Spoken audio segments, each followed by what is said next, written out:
Socrates was a Greek philosopher who is often considered to be the father of Western philosophy and a key figure in the development of Western civilization.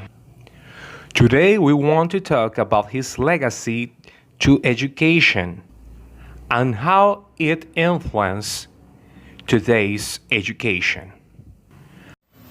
Born circa 470 BC in Athens, Greece, Socrates was intended to death by hemlock. Poisoned in 399 BC, he was a soldier, then a stonecutter. Before devoting his life to being a philosopher, which literally means lover of wisdom. However, little is known about Socrates for the rest of his life because he didn't actually write anything down.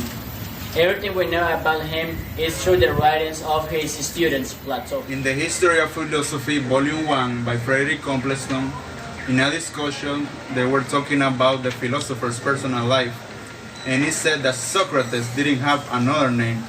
His father was Sophronius of the ancient tribe, so you could add another name, like a filial name, someone like Sophronides.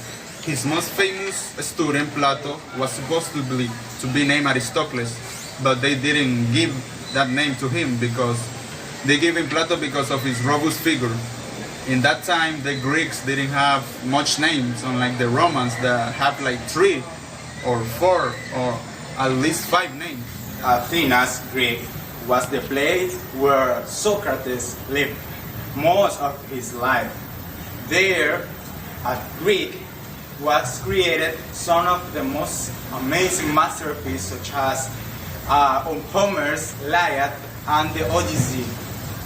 This influenced most of the people at Greek in the way they think and behave. All his life, he was living in the center of the golden age, at a time where the development in education and academic fields were growing up and democratization was implemented into the government.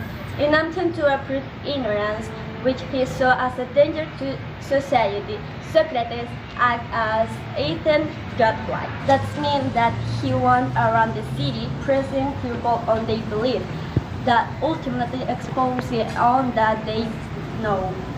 His greatest contribution was Socratic method. This was to the academic world, which influenced to the invasion of the scientific method. The human being for Socrates is good.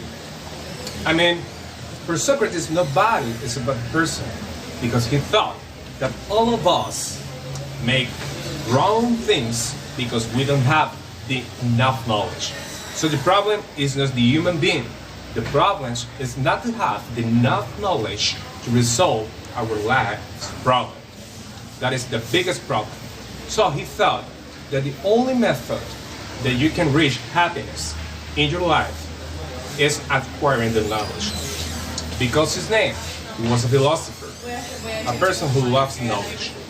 And that was the thinking of him and the thinking behind his philosophy.